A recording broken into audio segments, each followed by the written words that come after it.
देवपूजा करण्यासाठी ताट, तांबे आणि दिवा क्लीन करायला घेतला. इथे साबण न वापरता आणि घासणीचा वापर न करताच मी क्लीन करायला घेतलाय, कारण की माझ्याकडे ना क्लिनिंग पावडर आहे. जशी पितांबरीची पावडर असते ना, तशीच क्लिनिंग पावडर येते. तर ती 15 रुपयामध्ये येते. तर मग आहे ना, तांब्याला आतल्या बाजूनी पण खूप खराब झालं होतं, तिकडून पण ते घासून घेतलं आणि अजिबात माझ्या हातामध्ये घासणी किंवा साबण नाही आहे. आणि नंतर मला रिझल्ट दाखवायचा होता, म्हणूनसाठी मी मधल्या भागालाच फक्त क्लिनिंग पावडर लावली आणि बघा रिझल्ट. तर मग आहे ना, सगळंच पूर्ण ताट क्लीन करून घेतलं, तांब्या पण क्लीन केला आणि नंतर परत एकदा धुवून घेतलं आणि नंतर पुसावं पण लागतं. जर नाही पुसलं तर उद्याच्याला ते डाग तसेच राहतात, म्हणूनसाठी. नंतर मग दिवा घेतला क्लीन करायला. आता दिवा एवढा घाण झाला होता की त्याला घासणीचीच गरज होती, तरीसुद्धा मी घासणी नाही वापरली इथं दिव्याला.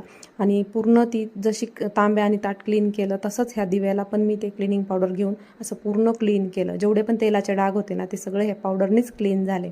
त्याच्यानंतर आहे ना, मधला भाग पूर्ण असा नखानेच म्हटलं पूर्ण क्लीन करावं आणि साईडचा जो खालचा भाग असतो त्याला पण पूर्ण दोन्ही अंगठ्याच्या साहाय्याने असं मस्त घासून घेतलं आणि नंतर मग तो पण पूर्ण धुवून घेतला. आणि मग माझे हात पण धुवून घेतले, कारण की हात पण खराब होता. तर याने हात खराब होत नाही, तर हे असं एकदम क्लीन निघलंय आणि हा असा रिझल्ट आहे. आणि अशीच क्लिनिंग पावडरने हे सगळे स्वच्छ होतात. बाय.